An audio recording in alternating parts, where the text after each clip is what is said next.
더불어민주당이 2020년 8월 29일 당의 얼굴을 이낙연 전 국무총리로 바꾸었다. 이낙연 신임 대표는 총 득표율 60.77%의 압도적 지지를 얻었다. 당내의 지지를 두루 받았다. 당원과 국민들의 압도적 지지를 받은 것은 차기 대선 주자로서 입지를 굳히는 출발점이다.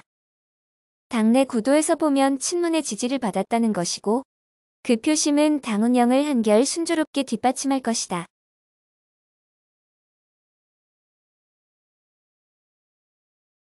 이낙연 정치의 진면목이 드러날 때가 왔다. 이낙연 대표는 진영 색채가 옅은 것이 장점이다.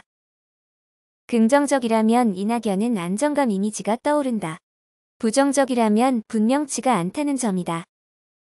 이 대표는 좋은 인상을 가졌다. 부처님 상이다. 이것이다 저것이다 분별하지 않는다.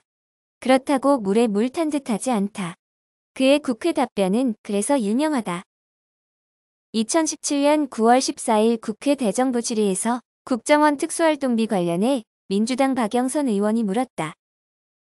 국정원은 총리가 지시한다고 고쳐질 조직이 아닙니다. 당시 국무총리 이낙연은 이렇게 대답했다. 국정원이 설령 그렇다고 하더라도 총리도 쉽게 보지 않았으면 합니다. 이 답변은 예사롭지 않은 그의 무게를 드러낸 유명한 일화로 전해진다. 그것은 아마도 이낙연을 설명하는 중요한 키워드, 말의 힘에서 비롯된 것이 아닐까 한다.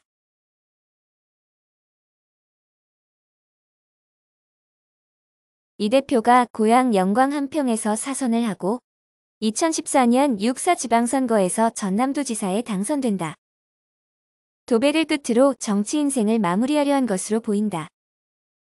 이낙연을 중앙정치 무대로 불러낸 사람은 문재인 대통령이다. 보다 정확히는 20대 대선 당시다. 이미 문재인은 2016년 총선에서 호남 민심을 돌리려고 애썼지만 실패했다. 당시 문재인 대표는 2016년 총선을 5일 앞두고 4월 8일 광주를 찾아 광주 시민들에게 무릎을 꿇었다. 문재인은 다음과 같이 광주 호남 민심에 호소했다. 호남이 지지를 거두면 정치 은퇴를 하고 대선에서 불출마하겠습니다. 5일 뒤 선거 결과는 더불어민주당이 광주 8개 선구구에서 전패했고 전남 10석에서 1석, 전북 10석 중에서 2석 등 호남에서 총 3석에 그쳤다. 한마디로 호남은 문재인에게 참패를 안겼다. 2017년 3월 말 20대 대선 레이스가 시작되자 문재인은 1년 전 광주 시민들에게 호소했던 말의 부담과 함께 이제는 대선 후보로서 광주 호남의 지지가 절실했다. 지역구는 광주 전남 한석뿐인 상황에서 당시 전남도지사였던 이낙연 지사의 도움이 절실했다. 이낙연은 문재인과 광주 전남 민심을 움직였고 문재인은 당선된 뒤 그에게 내정을 맡기는 것으로 화답했다. 그 인연이 이낙연의 더불어민주당 당대표 당선으로 이어진다. 역대 어느 정권보다도 두 사람 관계는 각별하다. 어쩌면 2기 문재인 정권이 될 수도 있다. 이낙연의 유연함이 그것을 가능하게 할지도 모른다. 이낙연은 동아일보 정치부 기자를 오래 했다. 주로 동교동계를 맡은 덕분에 당시 새천년 민주당 김대중 총재에게 발탁됐다. 김대중 집권 이후 한국 정치사는 야권의 재편, 정확히는 호남 정치 세력 분열이 거듭된 혼돈의 무대였다. 김대중에서 노무현으로 정권 이양이 순조롭지 않았던 것은 다 아는 사실이다.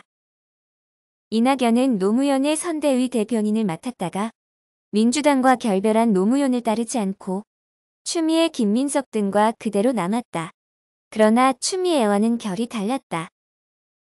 민주당이 대선 과정에서 정몽준이 만든 국민통합21과 분열할 때도 움직이지 않았고 열린우리당을 창당해 모두들 떠날 때도 그대로였고 다시 결합할 때도 이낙연은 그대로였다.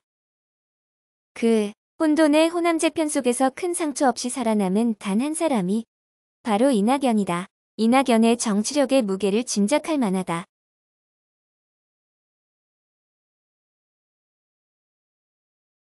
한편으로 당대표는 양날의 칼이다. 아직 대선까지는 1년 8개월이나 남았다. 이낙연에게 큰 부담이 될 정치 일정이 없다. 관건은 문재인과의 관계 설정이다. 현재 코로나 방역을 앞세워 드러나지 않지만 문재인 정권이 안고 있는 수많은 현안들은 결코 가볍지 않다. 이 문제는 고스란히 이낙연의 걸림돌들이다. 이들 사건들은 해결이 만만치 않고 문재인과의 차별화를 요구하는 결정적 요소들이다.